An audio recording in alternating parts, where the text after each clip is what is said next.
A next-day feast that tasted oh so good for the Rangers. 3-1 the final in Philadelphia as they beat the Flyers, and the Rangers now are the team with the fewest losses in the entire National Hockey League. Welcome inside our Delta MSG studios, John Giannone alongside Dave Maloney. To do that, Dave, you need a lot of factors going your way. The Rangers had every one of them go their way today. Yeah, where do you start? Well, maybe you start with your perfect on the PK in PA in the last two games, 11 for 11 on penalty kill.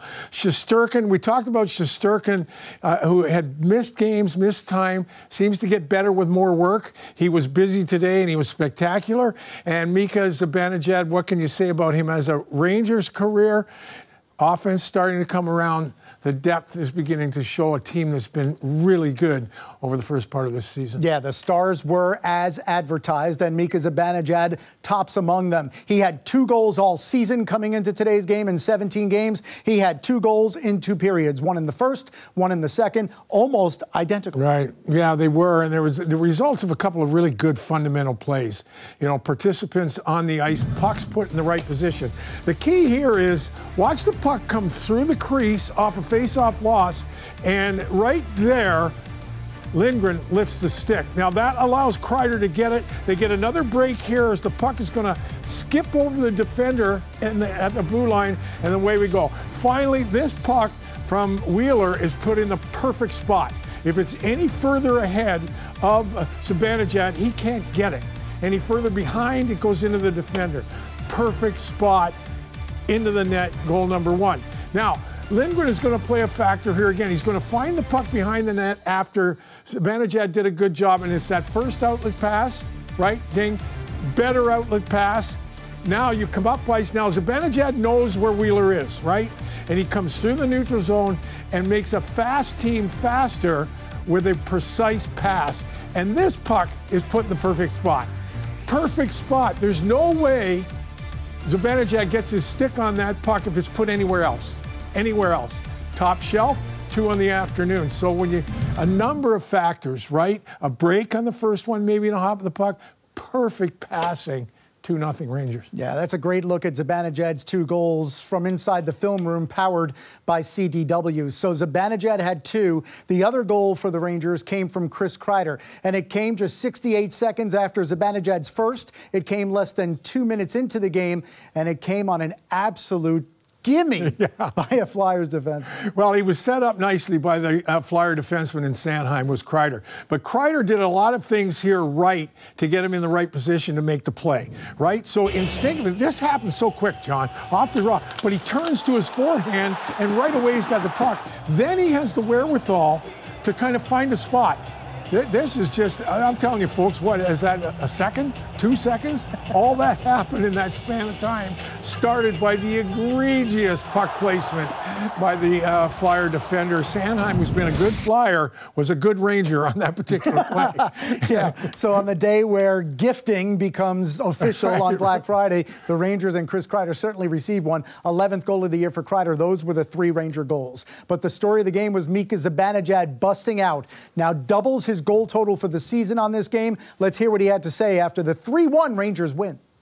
Those strange things in sports, but every time you face the Flyers, you seem to be able to hit the back of the net. Yeah, can't explain it. Yeah, I don't know. It's I don't have a good explanation why that happens.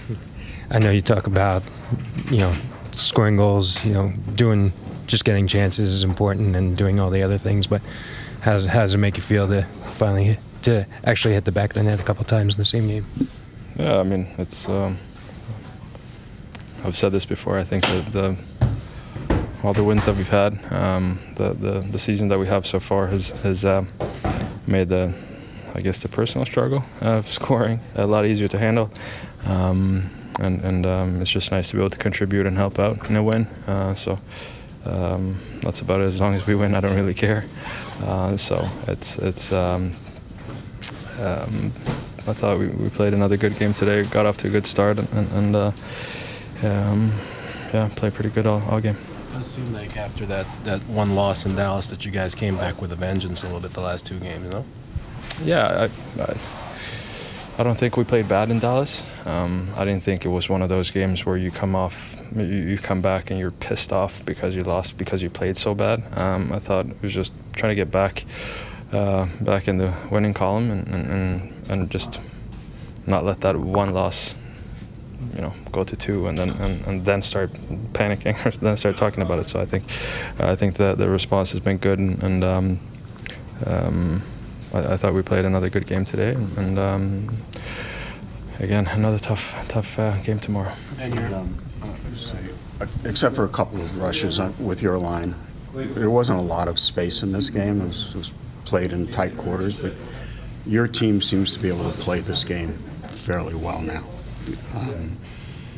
where it's great. It's not just east-west. You're battling. Do you think you can play any style?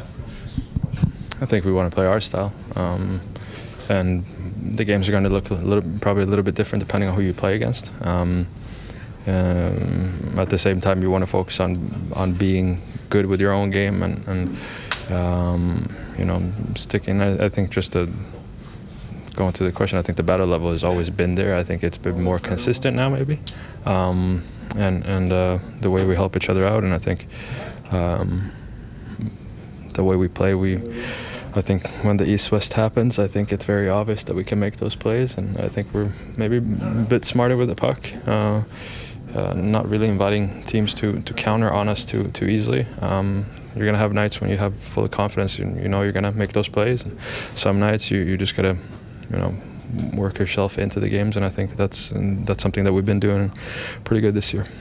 Obviously, you and Kreider played a lot together, but what is it about Blake fitting on that line that's helped the three of you guys have this kind of level of success? I mean, the way he can skate, the way he can handle the puck. We saw today the passes that he's making. I think he's shown that all throughout his career, even though he can score as well. But just a smart hockey player, and he can really skate. So that's, it's.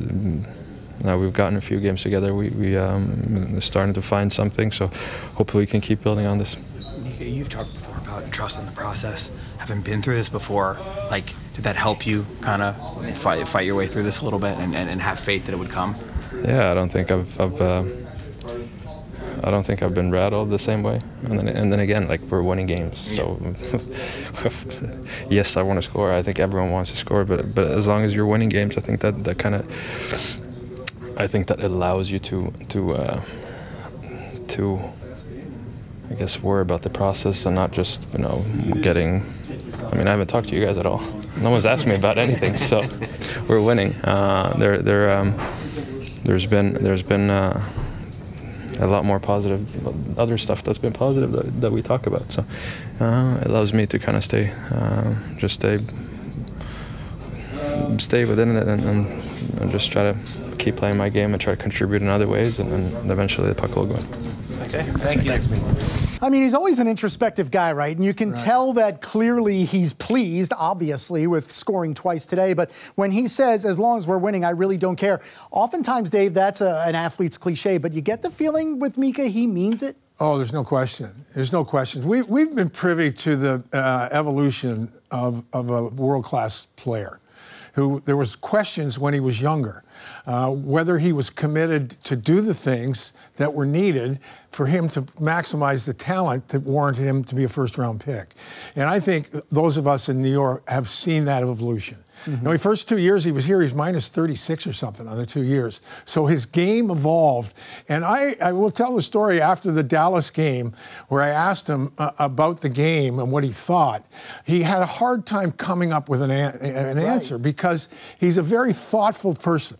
He's deep. There's a lot of things go on. He's an eclectic personality off the ice. And I just think when you understand his story, his father's life story, you get a whole different perspective on why Mika is who he is, which manifests itself into being a wonderful Ranger player. Mm-hmm. So to answer your question, there's no doubt that he doesn't speak without some thought, some.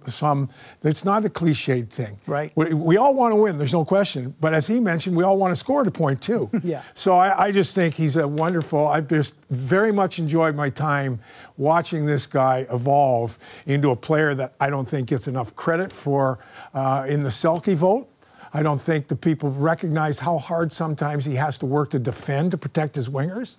He's been a wonderful story, and at the end of the day, he loves to score too. Yeah, he sure does.